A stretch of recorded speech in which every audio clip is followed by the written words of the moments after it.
Hello everyone and welcome back to the Driver Career Series for episode number 41 today, the third round of the 2022 Formula 1 Championship at the Australian Grand Prix. And as always, we'll kick things off with the Pirelli Hot Lap Challenge. So let's see, hopefully we can get our little acclaim boost from this. Not that it's too consequential with this particular format of a series, but regardless, we carry on.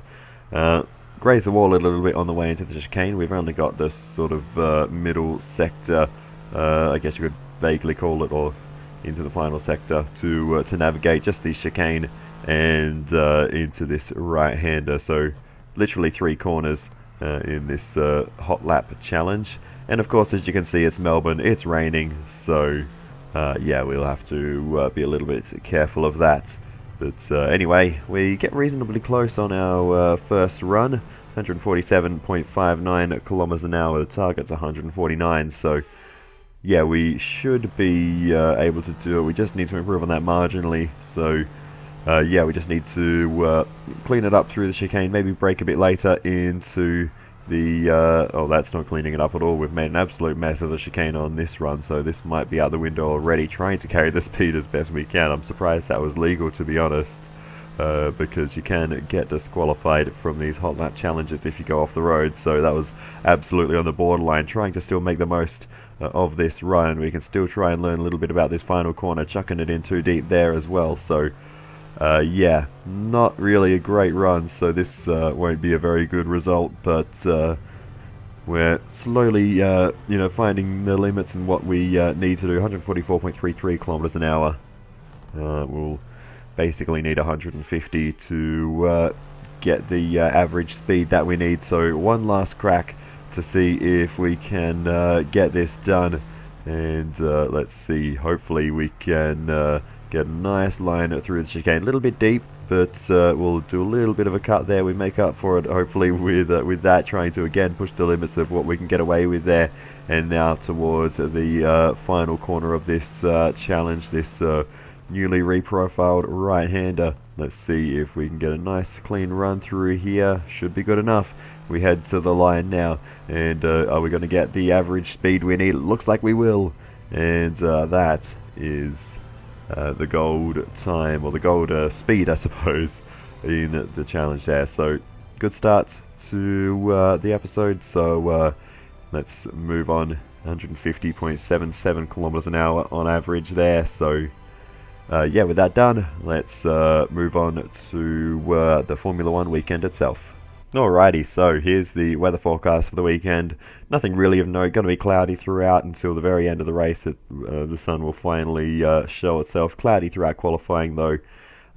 In terms of the R&D chart, of course everyone making subtle gains here and there. Williams look like they've made a chunk. We've made a chunk. We're actually 5th best now behind Alfa Romeo, though they haven't really showed the performance they maybe technically should, based on the R&D chart. So it'll be interesting to see how that plays out on track. Mercedes might have made a bit of gain on the 2 ahead as well. As we now look at the upgrades we can do after practice, we'll grab a minor front downforce upgrade to the tertiary wing flap, and we'll also get a minor tyre wear upgrade to the suspension geometry. Both of them should be on the car for Miami. So we now get into qualifying itself.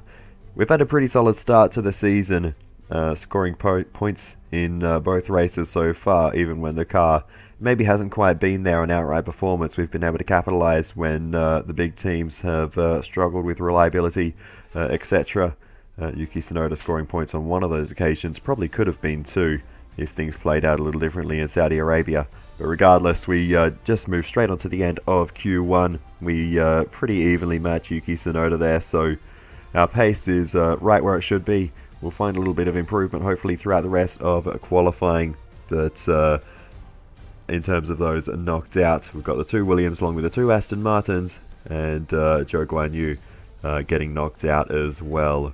So yeah, no real shocks there, but it does sort of show, you know, what I was saying. Alfa Romeo, their pace just isn't where it should be based on the R&D chart. Bottas actually did pretty well in this particular session, but even Bottas hasn't done that well this season. But Alfa Romeo did have some upgrades coming into this weekend, so maybe Bottas will be able to achieve something with those, but we'll see as we begin to navigate the rest of qualifying. And yeah, we'll see how this goes. Hopefully we can get into Q3 here and you know, have a nice clean race towards the top of the midfield. That's the ultimate goal. But anyway, we're riding on board for the lap, and I do have to say I may have made a bit of a mistake with the setup on the car. I don't usually do setups at all in the Formula 1 cars, but I wasn't feeling too confident around this circuit, and yeah, I decided it's probably best if I do something. So I just went through the default setups and chose the high downforce option, but I didn't fully realize how much that would affect our straight line speed. So while the lap time we can achieve is virtually the same as our teammate, the top speed is awful. We make up so much time, and I mean so much time, in the final sector, and to some extent in the first sector as well, but our middle sectors are dreadful, with the huge sort of back straight. But anyway, we do get into Q3 just ahead of Danny Rick there, but unfortunately Yuki Tsunoda not so lucky. Bottas gets knocked out as well, so Alfa Romeo's, despite having the 4th best car on the R&D chart, not reaching Q3 once again. We've also got Esteban Ocon knocked out, like I said, our teammate as well, and the 2 Hasses of Kevin Magnussen and Mick Schumacher.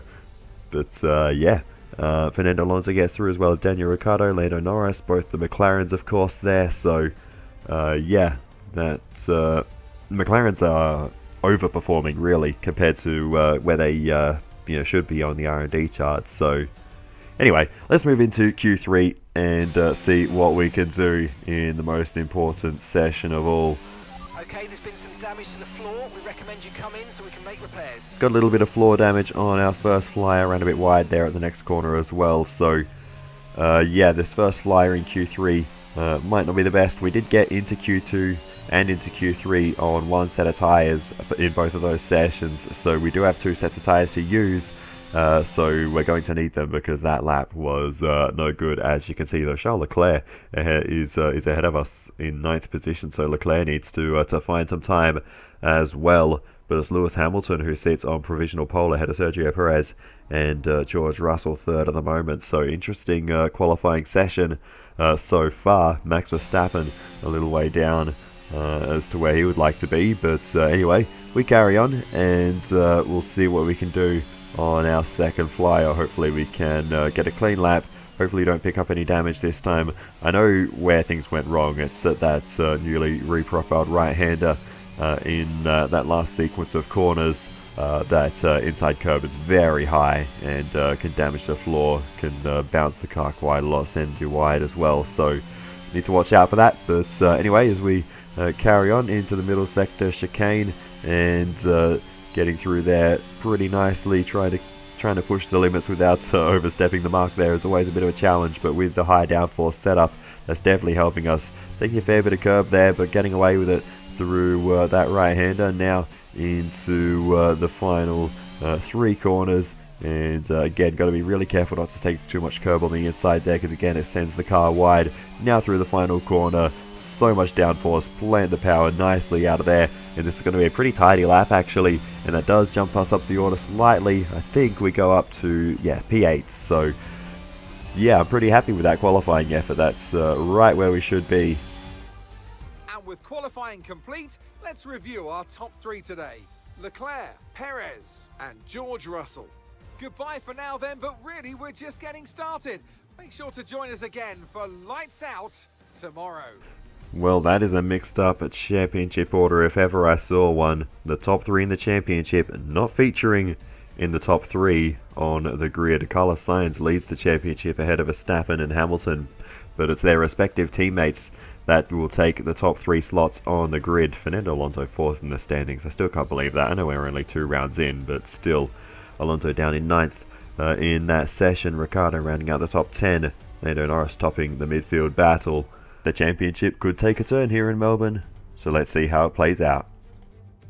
It's race day here in Melbourne as we continue with what could shape up to be one of the best Australian Grand Prix ever.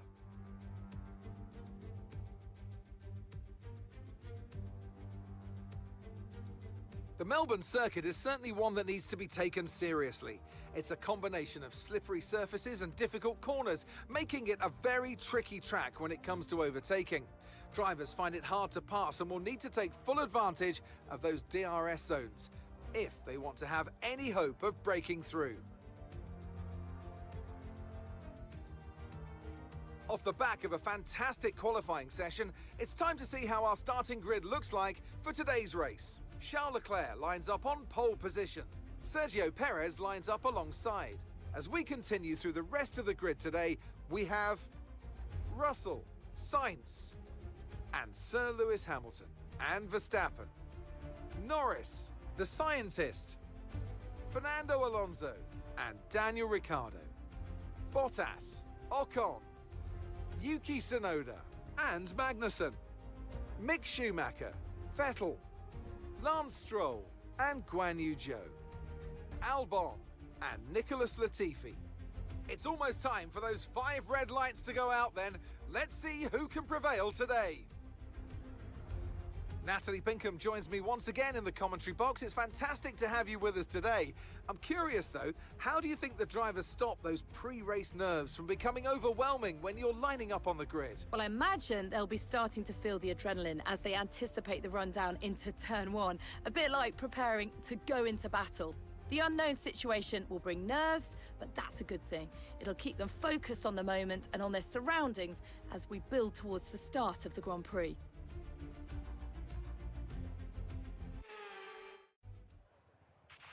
I know this is your home Grand Prix, but treat it like any other race. Let's not make any unnecessary risks. Alrighty, thank you. We won't make any unnecessary risks. So in terms of strategy then, nothing in terms of rain on the forecast, so nothing to worry about there. Everyone else starting on the soft compound tyres with the exception of Lewis Hamilton, interestingly enough, so it'll be interesting to see how that plays out for him. But anyway, yeah, it looks like softs to 2 sets of mediums is going to be the way to go here. Hard tyres, of course, are an option, but they seem quite slow, so I don't think we'll be touching those throughout this race unless we absolutely have to. But yeah, soft to 2 sets of mediums is our strategy. And yeah, we'll see how it all plays out for us as we go to the 5 red lights. And it's lights out. We're underway for the Australian Grand Prix. And it's an alright start for us, not great. Fernando Alonso gets a blinder of a start, immediately goes down the inside of Lando Norris, and Fernando Alonso getting racy. We're getting swamped through turn 1, just too hesitant on the inside line, a bit protective of that front wing of course, but that's cost us, and it's cost Daniel Ricciardo, who was tucked in behind us as well. Now we're on the defensive into turn 3, but we're going to hold position for now. But we've dropped 3 spots off the start into P11. Yuki Tsunoda up into the top 10, so it's a good start for our teammate in this one. But yeah, that's really not been a healthy start to the race for us, and we're in a bit of trouble at the moment.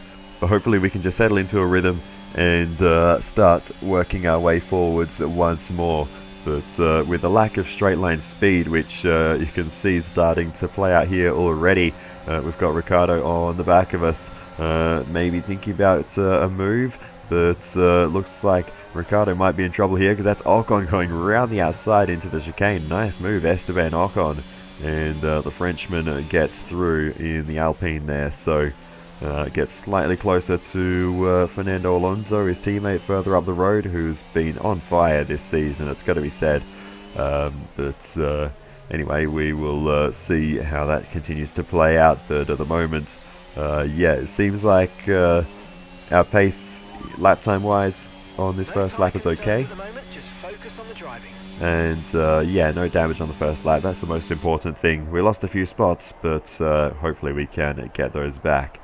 A replay of the start then to see exactly what happened, and looks like it was a great side-by-side battle between Charles Leclerc and Sergio Perez, and Leclerc was able to maintain the race lead into turn 1. Perez now on the defensive in the background there from one of the Mercedes cars. I think that must be Lewis Hamilton, and looks like Perez is going to be able to hold on, but that's allowed Leclerc to get a nice little buffer to the rest of the field.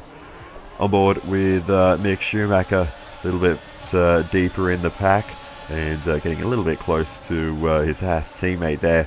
But into turn 1, what's happening here with Mick Schumacher?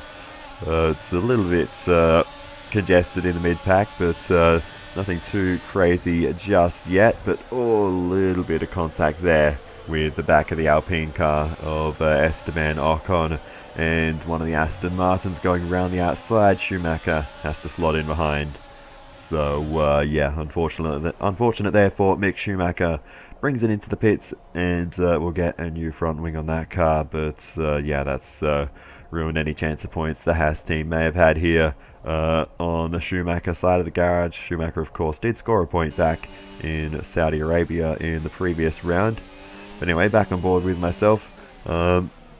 Struggling to get into the rhythm here, to be honest. You can see I've lost touch with the group ahead, and I've got Esteban Ocon all over me as we were a bit offline there, and Ocon made a bit of contact, and unfortunately for Ocon, I actually sent him into the pit lane. I wasn't actually even aware of this at the time, but yeah, Ocon comes into the pits, and a new front wing for the Alpine car there. So yeah, that's going to make things pretty difficult for Esteban Ocon from here on out. The Alpine's a bit faster than the Haas, so Ocon might have a chance to get back into the points, and of course we're a bit deeper into the race now, so strategy-wise it's not as bad. But anyway, as you can just heard from the engineer there, we do have an issue. Don't know what it is yet, but it's the third issue in 3 rounds for us. So yeah, our car clearly has some little technical gremlins going on, as we see Verstappen making the move on George Russell there. I can confirm it's an issue with our engine, I'm afraid. And yeah, an engine issue for us. So yeah, these little issues keep coming up. It hasn't caused a DNF yet, but you can only play with fire so much, and eventually you know, a big issue will come up that will force us out of the race. But for the moment, we are okay. We just need to hope that the issue clears itself and doesn't get... So the issue seems to be fixed, but we'll keep monitoring it from our end. And yeah, it doesn't get any worse. But thankfully, we get the good news. The issue is obviously being able to be fixed, and yeah, we're on our way once more. So yeah, we come into the pits at the end of our first stint. After we had that little bit of contact with Ocon, not much really happened. We were just circulating around on our own. We had the pace to keep everyone else at bay. So yeah, we come into the pits for our first stop. Soft tyres come off, mediums go on, and hopefully these mediums work a little bit better for us. I've always, you know, enjoyed the mediums. Right, we'll be doing one more stop today. One stop left in this strategy. Softs have a tendency to overheat and so on. So hopefully the mediums will be, you know, much better for us, a more reliable compound that we can push on a little bit harder. Nicholas Latifi retires from the race with a mechanical failure, so no luck for the Canadian driver. We'll pull off to the side in the final sector there, and we'll take no further part in this one.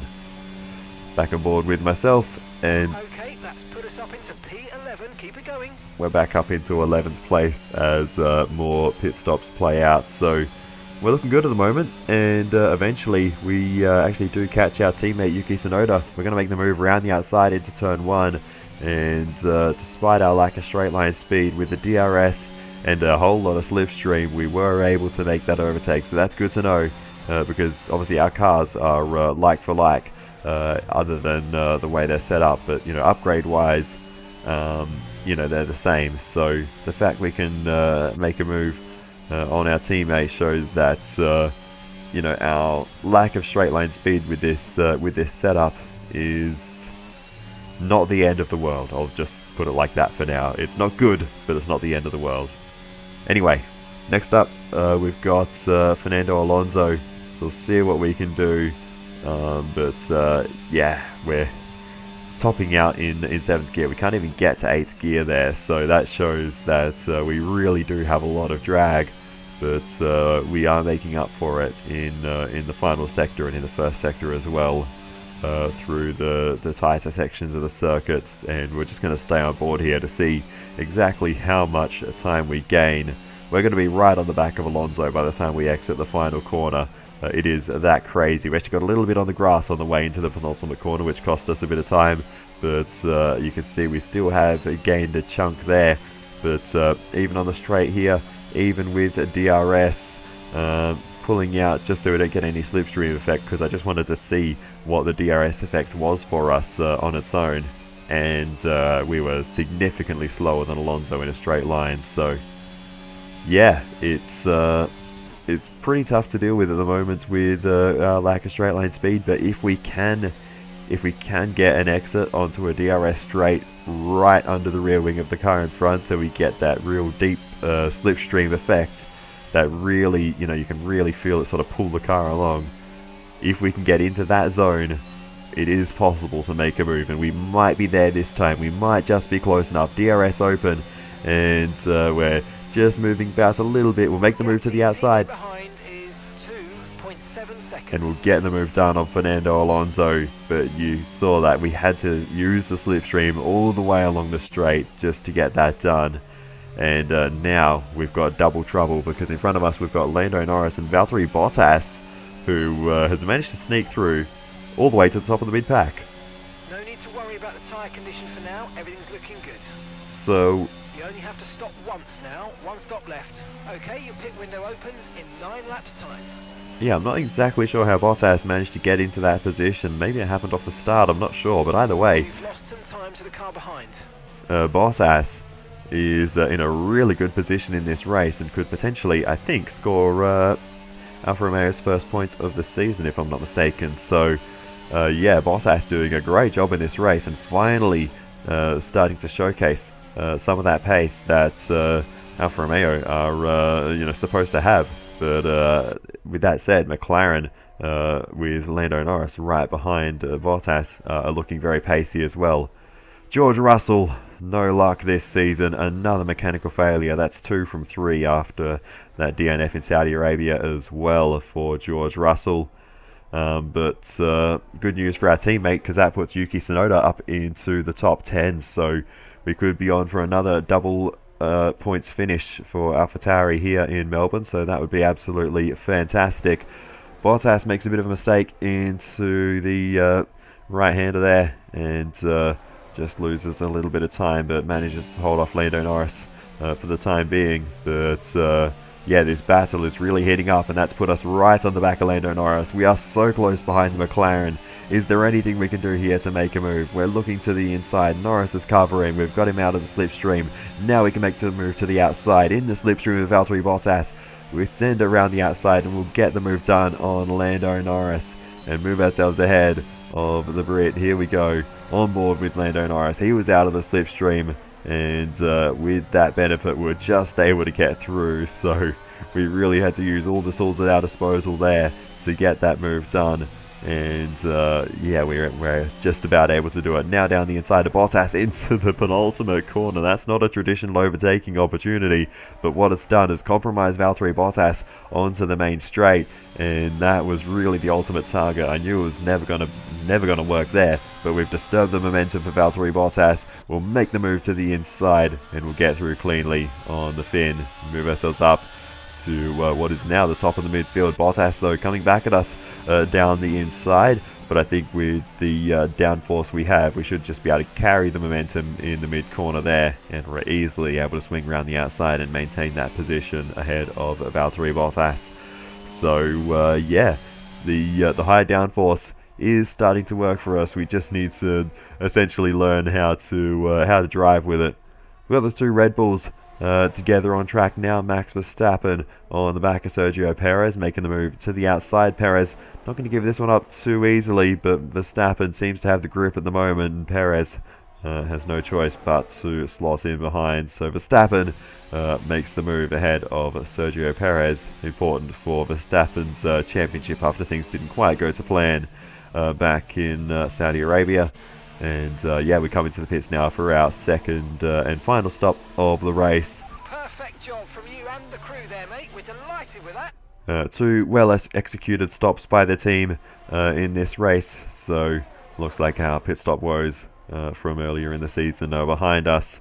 And we come out of the pits right with Lando Norris, so we've rejoined right in the midst of Lando Norris and Fernando Alonso, and we have to be straight up to speed with these two, because yeah, there is no time to settle in.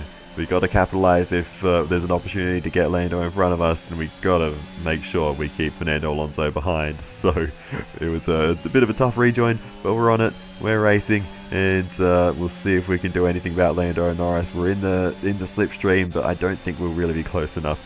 And ultimately, we're more worried about looking backwards as we go deep into turn 1, and that could give Fernando Alonso the opportunity to make the move into turn 3. But again, even if he gets down the inside, I'm pretty confident we'll have the speed and the grip to carry the momentum around the outside, and we'll hold off Fernando Alonso for the time being. But that Alpine is looking pretty pacey at the moment, and yeah, just getting these tyres up to temperature, getting the rhythm on this new set. Just taking a moment there. Meanwhile, though, the fight for the lead of the race, or essentially the lead of the race, is on, with Max Verstappen making the move on Charles Leclerc into the chicane. And Leclerc couldn't really offer any resistance there, so don't tell me Leclerc's got another issue, because he was not able to put up a fight, and Verstappen just charged through, and Sergio Perez is right there as well. So Sergio Perez is not going to let Max Verstappen get too far up the road, I don't think, and is still pushing hard. And this one is already right on the back, pushing Leclerc through the penultimate corner. So unfortunately, I think Leclerc has yet another minor mechanical issue that's costing time, as now Sergio Perez has got to make that move along the main straight into turn 1, and they're going to run side by side. Leclerc is actually going to get the elbows out there and hold on, so Leclerc doing a good job there, trying to hold off Sergio Perez. This is just burning time, though. Look at the time they've lost to Verstappen, as well, we'll eventually see him in a different camera shot, but Verstappen has disappeared up the road, so Leclerc really struggling and holding up the couple of cars behind. So yeah, I don't know what's exactly happening with Leclerc, but that's several seconds now to Max Verstappen, and Sergio Perez is just losing so much time stuck behind this Ferrari. Let's see, maybe the opportunity will be here where Max Verstappen was able to make that move. Sergio Perez trying to build the speed, but as they head into the chicane, no move to be made for Sergio Perez, and the Mexican driver still stuck behind his teammate, and oh, that's getting a bit tight there, as there's now a 3-car battle, but eventually Sergio Perez will make that move around the outside and get clear of Charles Leclerc. Carlos Sainz now in behind his teammates, so Carlos Sainz will be on the phone to the engineers, hopefully trying to get those positions switched around, because clearly Leclerc's struggling with an issue. But I mean, look at the gaps. There's Verstappen going through turn 1. There's Sergio Perez, and here come the Ferrari pair fighting it out through turns 1 and 2. And Sainz still can't get the move done, so Leclerc is certainly not playing the team game here. He was holding up Sergio Perez. Sainz was able to close right up, but that time now is just disappearing. And I think that might have been a Williams car in the background, a lap down, gaining on these two. So I think it's fair to say Leclerc might be the slowest car on track at the moment. A mistake there, and Carlos Sainz gets through. Charles Leclerc loses out and drops off the effective podium. I say effective podium because this man, Lewis Hamilton, was in the lead, but has eventually come into the pits for his final stop onto the hard compound tyres. Goodness me, that is an interesting strategy call. So I think the field at the moment goes Verstappen, Perez, Sainz, Leclerc, Hamilton in the top 5. So those are the battle for the championship contending drivers, I suppose. But anyway, we're focusing on this battle between Valtteri Bottas and Lando Norris, and we're just on the back of this one trying to keep up in the final sector, and we have made some good gains there. But Bottas defends Lando and Norris to the outside. They're going to run side by side through turns 1 and 2, and we are really pushing hard behind them, and we've managed to sneak through on Valtteri Bottas. Can we get Lando and Norris as well as we head down the inside into the right-hander, and we're going to just about squeeze through on Lando and Norris, and we get a nice 2-for-1 deal there as they were fighting away. He gave us a good enough exit to carry the speed down towards turn 3 and grab both of them, is what it looked like from my onboard. They're actually quite a way up the road, but as soon as I saw these two going side by side, I knew there was an opportunity. Kept it really tight to the inside there, got the move done on Valtteri Bottas, and then straight into the slipstream of Lando Norris. We had the opportunity to plunge down the inside, and yeah, from our side it was all fairly controlled. But yeah, that was a nice move on those two, and yeah, we're in a good... Okay, we're running low on fuel. Start lifting off the throttle a little before the braking points and letting the drag do some of the work in slowing you down. That'll help conserve the fuel you have left. I was about to say we're in a good position to take really the maximum points we could hope for this round, but potentially some fuel issue. And wow, we are almost a lap low on fuel, so we need to do some serious lift and coast if we want to get home. I think we'll have the pace to do that, and yeah, it's going to be tricky to manage, but I think we can just about do it. We have the pace over Lando Norris, the outright lap speed is there. Green flag. Track is clear. I couldn't actually find out what that was in reference to. The only incident I found around that time was this one, Lance Stroll locking up and going off the road, but this happened after that radio call came through, just by a few seconds. But it was Alex Albon making the move down the inside of Lance Stroll. Stroll locked up and went off the road, and yeah, loses a position there. But it's yeah, not a good start to the season for Aston Martin. They are absolutely nowhere in terms of the car performance. But in terms of saving fuel, the way I was trying to manage it is I was just looking at the gap to Lando Norris, and as he was able to sneak through on that occasion, but I was trying to basically just lift and coast enough to keep Norris at bay and hope that the fuel would sort itself out with, you know, whatever amount of lift and coast I could get away with. But you could see how much more grip we have in the final sector. We're just outright able to make the overtake just through the corners there.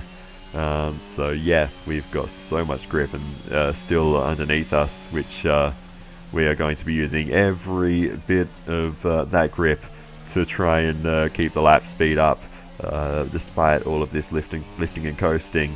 And you know, based on the laps so far, it looks like we can just about do it. It's going to be pretty tight, but yeah, if we can maximize on the lifting and coasting, it should be possible to get to the end without losing this position.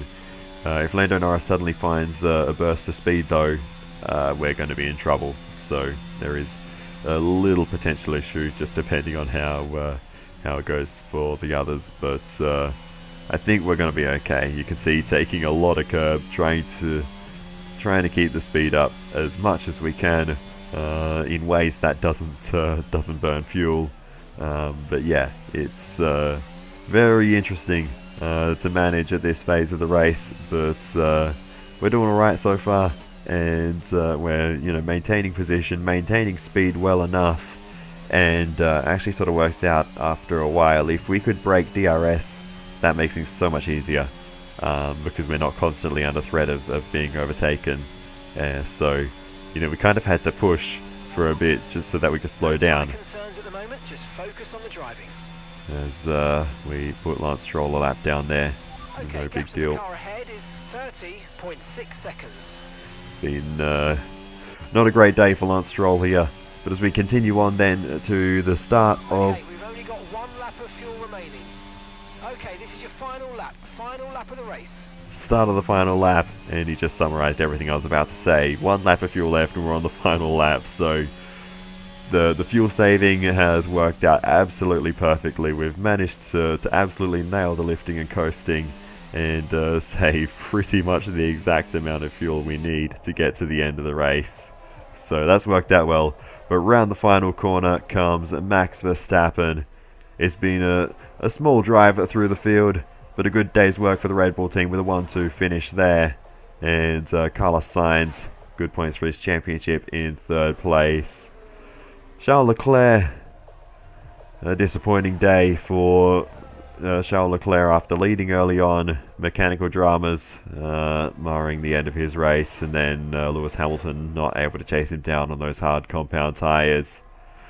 Then we've got the battle between myself and Lando Norris. And Lando Norris maybe making a move down the inside. We're going to be side by side. Lando Norris not able to carry the mid-corner speed there, of course. And we're going to be able to hold on as Fernando Alonso makes a move on Valtteri Bottas in the background there as well. And Alonso might be able to get this one done, actually, down the inside into the penultimate corner. Alonso gets through. Bottas loses out. So Alfa Romeo is still missing a bit of performance, unfortunately, but they're going to bring it home. We'll have P6, P7 for Lando, 8th for Fernando, 9th for Valtteri Bottas, and rounding out the top 10, Yuki Tsunoda.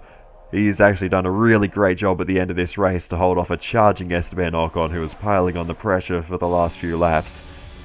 But, wow. Okay, pick up rubber and bring it home. A solid day's work for the AlphaTauri team. Both cars in the points yet again. Very, very nice. Max gets the driver of the day.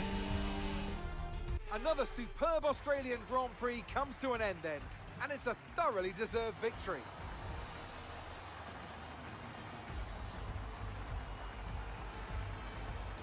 Natalie Pinkham, how do you think they were able to set themselves apart today? I really feel the track layout combined with the track temperatures we saw today suited their car. These cars come alive when the tyres are just at the right temperature, and the driver did a great job managing that as well.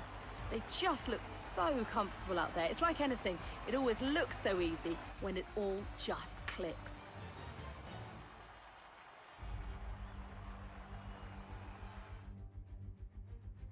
Red Bull are our winners today after showcasing some incredible driving. There's been a huge push from them lately to stay competitive with the other teams, and they're certainly proving themselves.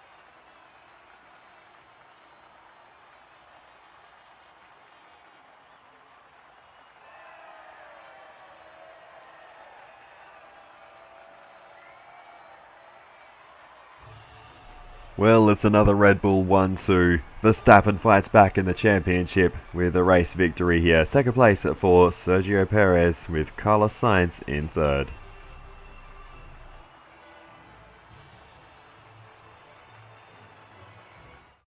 So let's review the updated driver's standings. Max Verstappen's excellent result today sees him take over as the new leader of the Drivers' Championship. So then, Natalie Pinkham, who would you rank as your driver of the day? Often, my go-to would be a driver who's managed to pull off an especially impressive feat during the race. However, in this instance, I was more impressed by Max Verstappen's solid, clean driving throughout the event. Let's move on to the constructors. And pulling further ahead in the standings, it's Red Bull. Another team that will be satisfied with this Grand Prix is Alfa Romeo, whose good result moves them further up the championship. Well, what an end to another fantastic weekend of racing. Thanks to everyone who joined us, and we'll see you for the next one. Alrighty then, let's, well, I guess we've already sort of done the run through the finishing order at the end of the race there, but what else is there to point out? Fastest lap actually went to Sergio Perez, so bonus point goes to the Mexican driver. Was able to pull that one out of the bag. Is there anything else of note here to point out? Valtteri Bottas gets some points on the board for Alfa Romeo and their first points of the season. Good recovery from Esteban Ocon to get P11 at the end of that one, and Mick Schumacher after that lap 1 pit stop ends up P14. Disappointing day for Ricciardo at his home race, 13th for our fellow Aussie. In terms of the Drivers' Championship though, of course, as you just heard, Max Verstappen now leads the way and is 7 points ahead of Carlos Sainz, who drops into 2nd position. Lewis Hamilton sits in 3rd, 22 points adrift, and then the last of the real contenders is Sergio Perez on 37 points, 25 points adrift, and then Fernando Alonso 25 points, 37 adrift, is next in the queue, still 5th in the Drivers' Championship. So Fernando Alonso really, I suppose, top of the midfield in that regard. Just, 3 points ahead of Lando Norris with 22 points. Leclerc in between them on 24. So Leclerc, obviously with some issues earlier in the season, we'll be hoping for more throughout the rest of the season. But it hasn't been as rotten of a start as George Russell has had. Only 10 points for George Russell, behind Lando Norris, behind me, just in ahead of, or equal with Daniel Ricciardo. But anyway, Yuki Tsunoda also brings home a second point for the season. He sits 13th in the drivers' standings. In terms of the team's championship, Red Bull lead the way. They're 20 points ahead of Ferrari and 49 points ahead of Mercedes. Further back in the midfield fight, McLaren lead the way there on 32 points. 29 points for Alpine, and then 14 points for ourselves. 2 points for Alfa Romeo, 1 point for Haas, Aston Martin and Williams still yet to get anything on the board. So that's the current status in the championships. But a very successful Australian Grand Prix for our team. So let's hope for bigger and better things as the season continues. In terms of our rivalry with Kevin Magnussen that we just started at the end of the last episode, we comprehensively beat him in this round. Funnily enough, I chose Magnussen over Ricciardo because I wasn't sure if we could beat Ricciardo, but as it turns out, Magnussen actually beat Ricciardo in this race, although I think we had a part to play in that with how the start of the race played out. We get our gearbox upgrade on the car. That's just a durability one, but that's fantastic because we're certainly going to need that this season.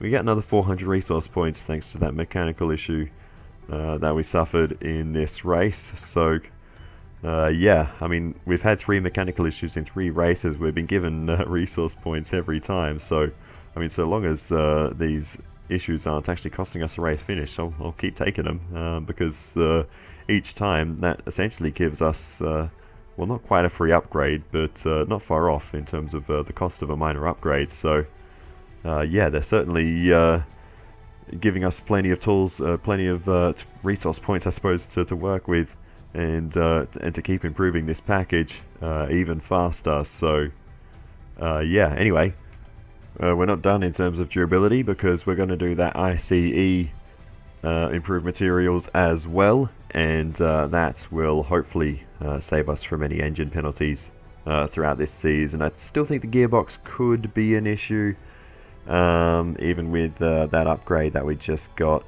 But I think in terms of our main engine components, we should be okay, unless we have a dramatic failure of a component and where we lose that entire component from the pool. I think we'll be okay in terms of engine wear this season, but we'll cross that bridge when we get to it. If we need to take a penalty, we will. But anyway, we get our beam wing upgrade. They'll be on the car ready for the next race weekend. So that's a little bit more downforce on the car for the next round. But that's that.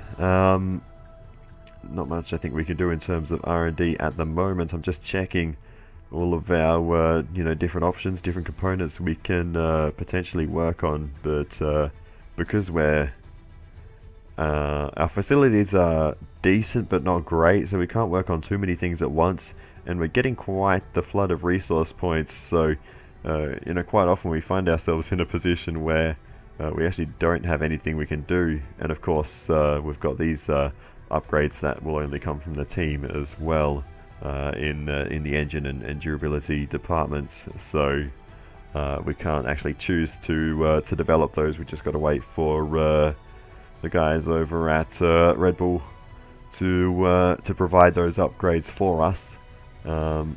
Anyway, we head back to the timeline. Our upgrade to the engine cover weight redistribution has unfortunately failed on us. I was hoping that maybe weight redistribution might help the car a little bit more balanced for Imola, didn't help us, unfortunately, because we're not going to get that upgrade until Miami now. We have to repurchase that one or redevelop it. And unfortunately, the bad luck continues with upgrades, because our fuel injection system upgrade, just a raw horsepower upgrade, has also failed on us. And again, we'll get that one fixed in time for Miami. So if anything, that means we should have a very good upgrade package coming for Miami. We've got a bunch of upgrades on the way and fixing a few as well. So hopefully we can look forward to a good round there. We still did get our beam wing upgrade on the car, so we will have some improvement going into Imola. But yeah, it won't be a huge upturn in performance there, but hopefully it'll be enough to keep us competitive. But for now, that is all for this one. So I always say thank you so much for watching all the way to the end. I really do appreciate it. Please feel free to give me some feedback in the comments. It's always very helpful. And other than that, I'll see you in the next one, and goodbye.